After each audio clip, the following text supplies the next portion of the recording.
Hello there, this is All24 News and we're following World News Live from Algiers to the headlines. Trump signals a possible end to the Iran war as Tehran reports progress on a Strait of Hormuz agreement with Oman, while tensions spread to Yemen with deadly Houthi attacks on Marib. The Yemeni government vows a response as Saudi Arabia, Turkey and Pakistan strengthen defense ties through a new joint agreement.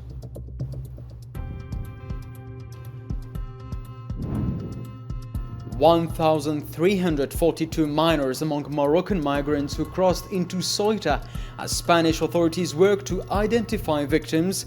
EU raises concerns over the Ceuta tragedy and its fallout.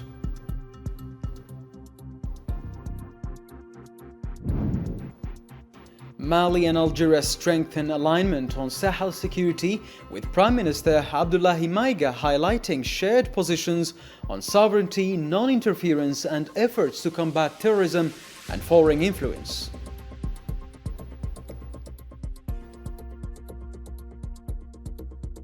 Welcome to the details of our program. First in our news, US President Donald Trump said on Thursday that he believes the war with Iran will end very soon, noting that the armed forces are facing difficulties related to the supply of certain types of weapons. Referring to Iran, Trump told reporters in the Oval Office that he does not believe Iran can withstand the ongoing war between the two countries for much longer, which has been continuing since February 28th. We had oil down to less than two in many places like Iowa. Oil was down to gasoline was down at numbers that people hadn't seen in years. $1.85, $1.95. So it passed Tuesday. I was in Iowa at a stop, and we had $1.95, another one $1.85 a gallon, and we'll see those days pretty soon again, based on everything I see. As soon as the war ends, and I think it's going to end pretty soon. I don't think they can go much longer. Responding to a question about the state of U.S. ammunition stockpiles, Trump said the country has an almost unlimited supply of certain types of weapons, but acknowledged that stocks of other weapons are limited. He added that U.S. defense companies are building more production facilities, including plants dedicated to manufacturing Patriot and Tomahawk missiles. Fortunately, I built up so much during my term. I rebuilt the military and also loaded it up with a lot of stuff. We have certain types of munitions that are very powerful, that we have unlimited, virtual unlimited supply. We have others where it's a little bit tighter, and we're getting them in on a daily basis. As you know, our defense companies are building more plants right now than at any point in history. They're building plants for the Patriots, for the Tomahawks, for everything. So we're in great shape. But with that being said, we always want more. We have to have more. We have other things maybe come up. Maybe come up and maybe don't come up. Hopefully nothing else does come up. But we're in very good shape. We have literally massive amounts of ammunition. Iranian Foreign Ministry spokesperson Ismail Baghai announced that the joint statement between Iran and the Sultanate of Oman on establishing a safe transit route for commercial shipping through the Strait of Hormuz has reached the final drafting stage. Speaking at a regular press conference on Friday, Baghai said that over the past 2 months, the two sides had discussed the technical, legal, security and environmental aspects of the plan. He added that both countries have agreed on the geographical coordinates of the proposed shipping corridor.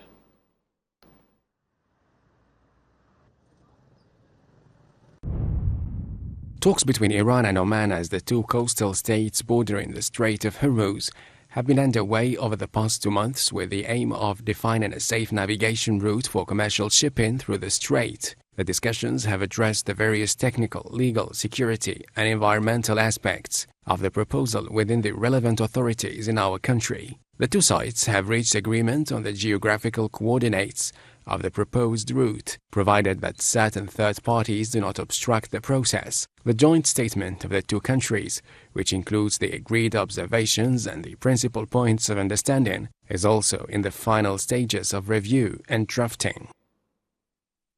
Asked about the impact of the bilateral understanding between Iran and Oman on security and commercial shipping in the Strait of Hormuz, Baghai said the closure of the strait was a result of what he described as US and Israeli military aggression against Iran. He added that the agreement alone cannot make the strait safe for passing vessels as long as what he called the destabilizing factors in the waterway continue to exist. The closure of the Strait of Hormuz was a consequence of the US and Zionist military aggression against Iran and its resulting security repercussions for the region as a whole. Naturally, the Iran-Oman understanding cannot, in and of itself, render the strait safe for transiting vessels, as the factor undermining security in the Strait of Hormuz, stemming from the United States, particularly its naval blockade and other hostile and threatening measures directed against Iran and its interests, remain in place. Iran's Islamic Revolutionary Guard Corps stressed that Tehran will never allow the opening of a second shipping corridor in the Strait of Hormuz. Former IRGC Commander Major General Mohsen Razai warned that if the blockade continues, US ships and forces will face serious risks and heavy losses. In a post on his X account, he said the United States must change its behavior in the region, emphasizing that Tehran will not tolerate the current situation if it continues unchanged.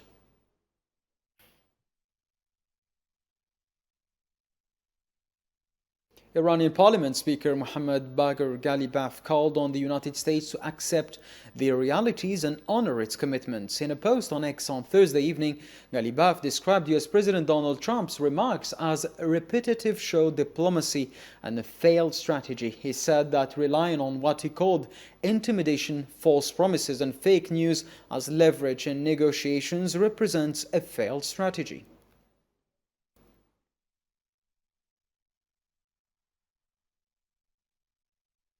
Iranian President Masoud Pezeshkian said his country's relations with its neighboring states are much better than they were any in the past, noting that they are cooperating with Iran very effectively. In a televised address to the Iranian people on Thursday, marking the second anniversary of his inauguration, Pezeshkian said that the level of relations and coordination with neighboring countries is now far better than before. He also praised neighboring states for preventing what he described as anti-revolutionary elements from infiltrating into Iran.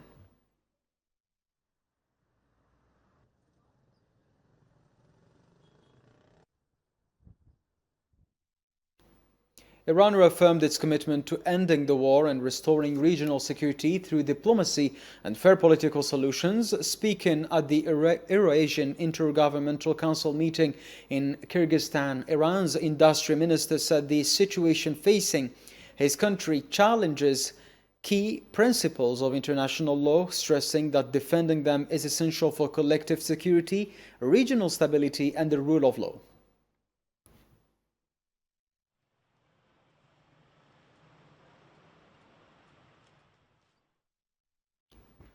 At least 10 people were killed in Houthi attacks on Yemen's Marib governorate on Friday, including 2 civilians, according to Yemeni officials and a military source. Health Minister Qasem Bouhaibah said Houthi shelling of residential areas and displacement camps in Marib city killed 2 civilians and wounded 14 others.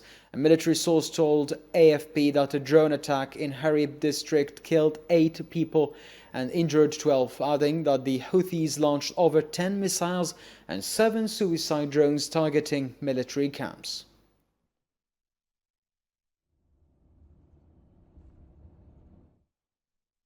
A Houthi missile and drone attack on Yemeni government forces on Thursday killed at least 58 soldiers, according to Agence France Presse AFP, citing an anonymous military source.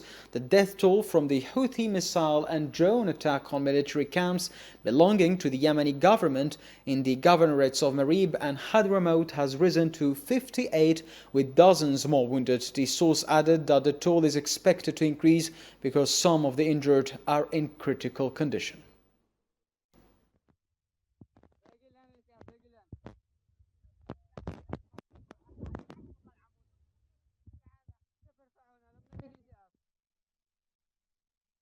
Saudi Arabia, Turkey and Pakistan signed the Mecca Joint Defense Agreement on Friday during a summit in Mecca attended by their leaders. The agreement aims to strengthen collective security, enhance joint deterrence and deepen defense cooperation.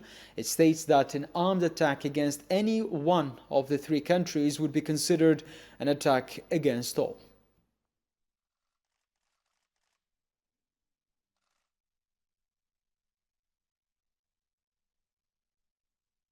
A Saudi official said the defense agreement with Turkey and Pakistan is not linked to nuclear ambitions, does not threaten any country, and is not aimed at creating a military or sectarian bloc.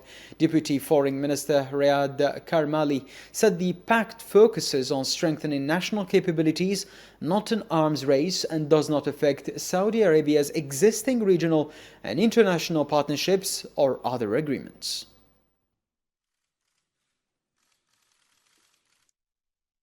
The occupied West Bank and Al-Quds witnessed a widespread wave of attacks by Zionist settlers, including the burning of Palestinian homes, vandalism of property, raids on holy sites, and the establishment of new settlement outposts under the protection of Israeli occupation forces. The Palestinian Information Center reported on Friday that settlers set fire to Palestinian homes in Masafiriyata, south of Al-Khalil, causing injuries among residents. They also stole construction equipment from a house under construction in the Wadi al-Rahim area. The settlers also carried out attacks and acts of vandalism in Nablus and Ramallah in addition to establishing a new settlement outpost near the Rawabi roundabout north of Ramallah. Meanwhile, provocative tours and land fencing operations in front of Palestinians continued in the northern Jordan Valley. In the same context, settlers stormed the courtyards of the Aqsa Mosque last night and continued until dawn on Friday, where they performed Talmudic rituals.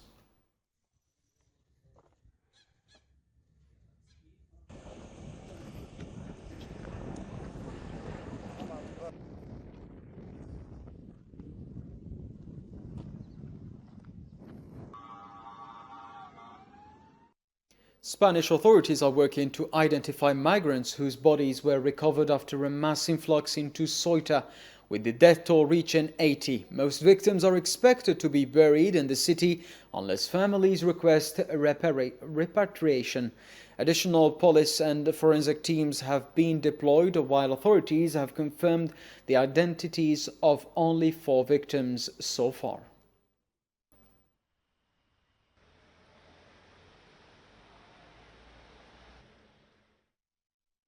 The Spanish government said it has counted 1,342 minors among the irregular migrants who crossed into Ceuta from Moroccan territory.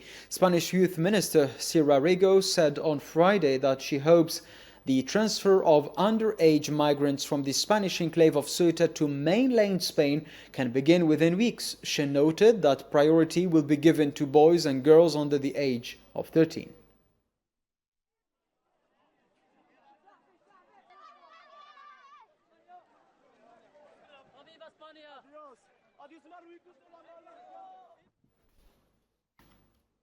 A number of Moroccan migrants in the Spanish city of Ceuta confirmed that they do not wish to return to Morocco, which they fled due to what they described as the policies of the Makhzen regime.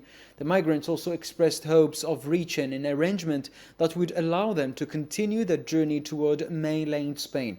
They said that corruption and the deterioration of services in the field of administration, justice, health and education were among the main reasons behind their departure from Morocco, expressing hope of building a better future in Spain.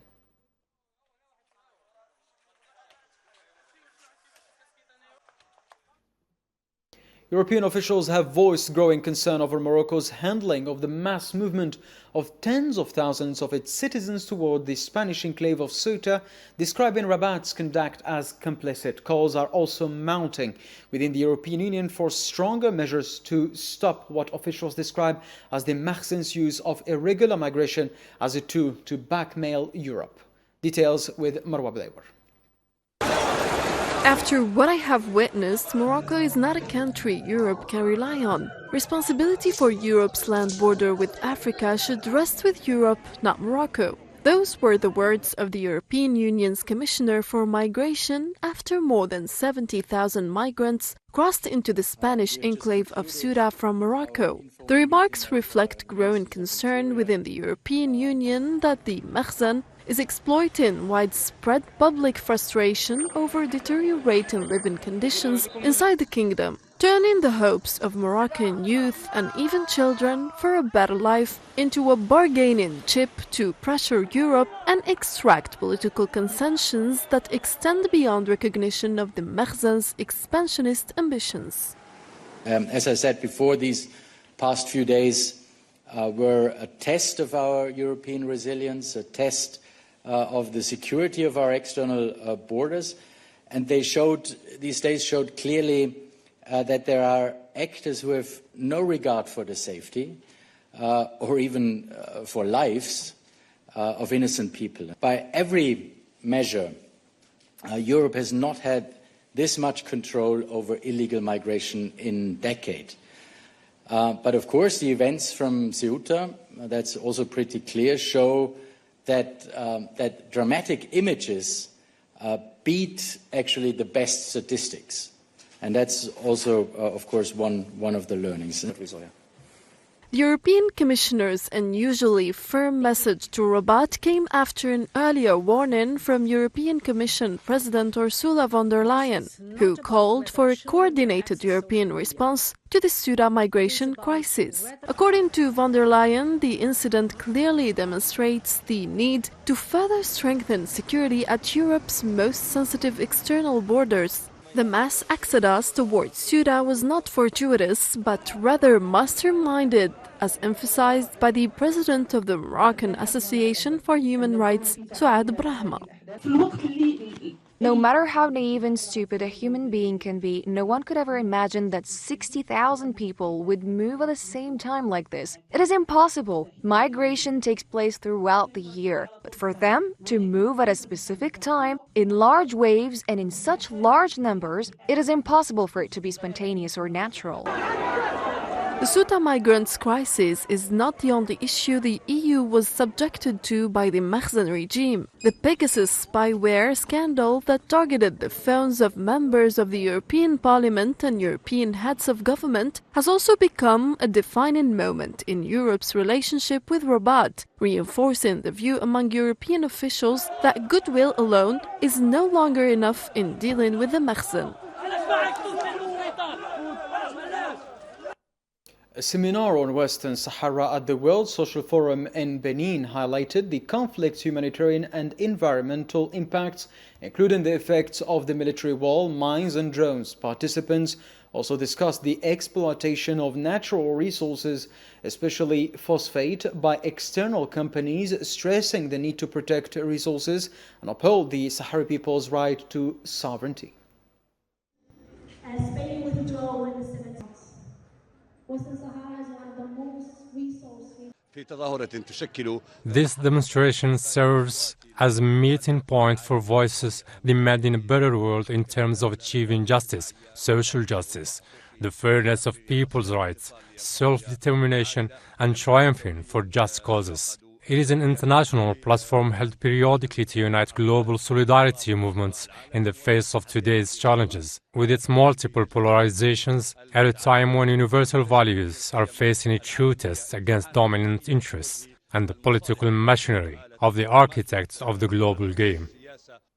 Western Sahara's Awserd province hosted an international student and youth forum in solidarity with the Sahrawi people, attended by delegations from several countries.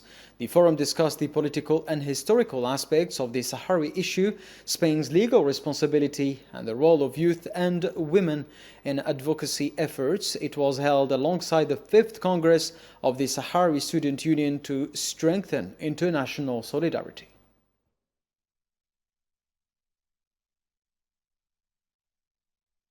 In Cotonou, the World Social Forum is bringing together voices from across the Global South around shared challenges, just causes and the need for stronger South-South cooperation. Among the participants, Algeria is standing out with a diverse presence that goes well beyond the Algerian stand. Miriam Zian reports now.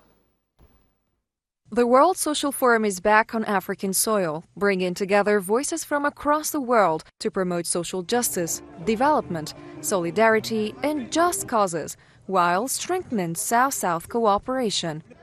In Cotonou, Benin, Algeria has made its presence strongly felt with a broad delegation, organizing a wide-ranging program of workshops, cultural activities, and exchanges.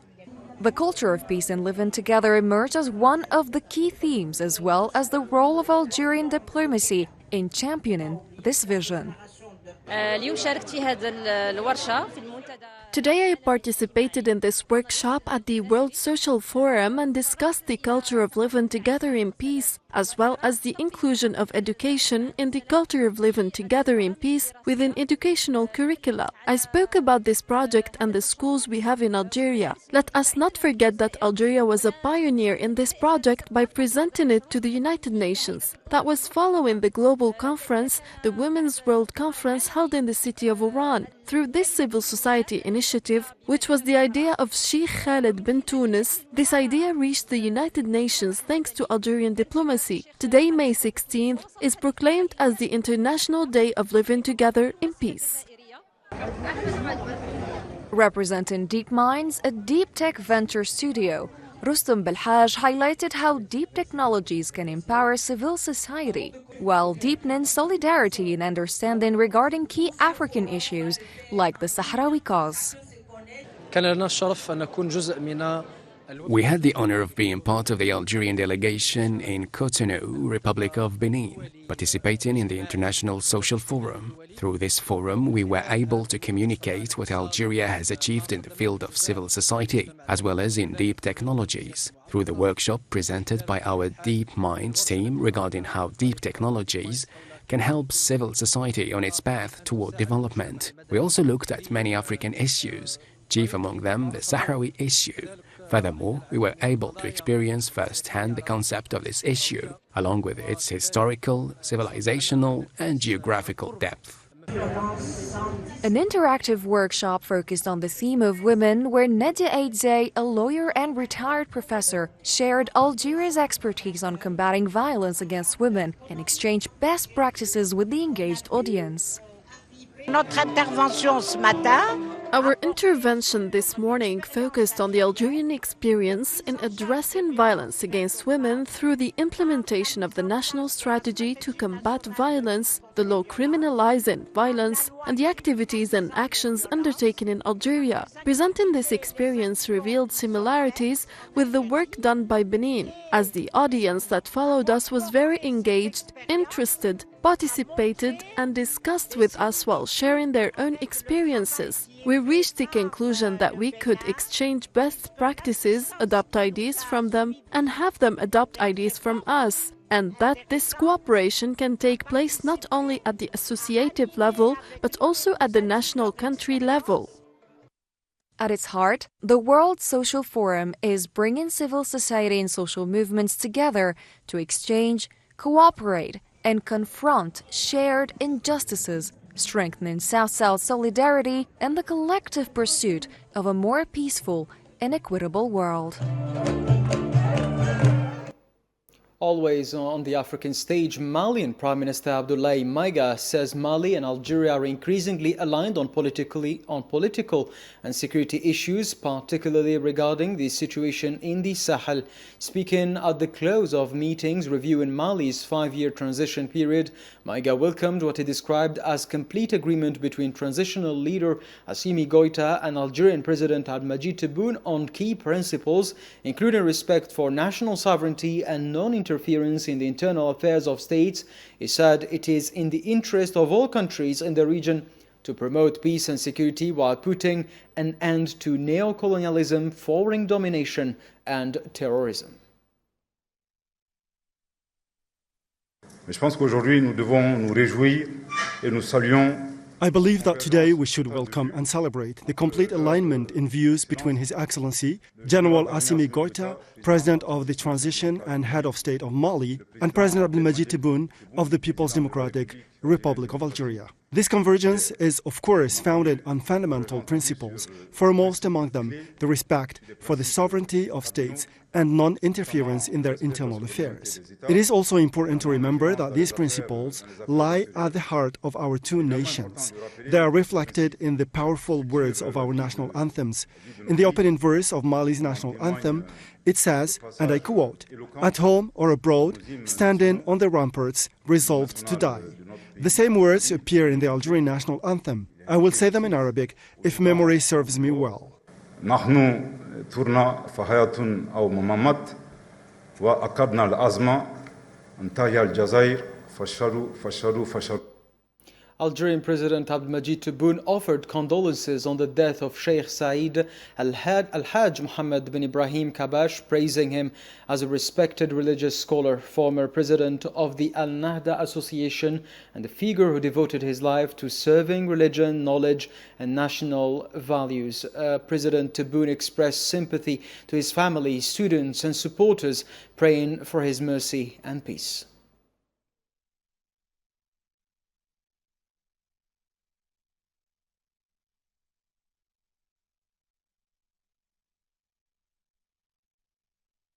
That concludes our news bulletin. Thank you for watching. Stay connected on All 24 News.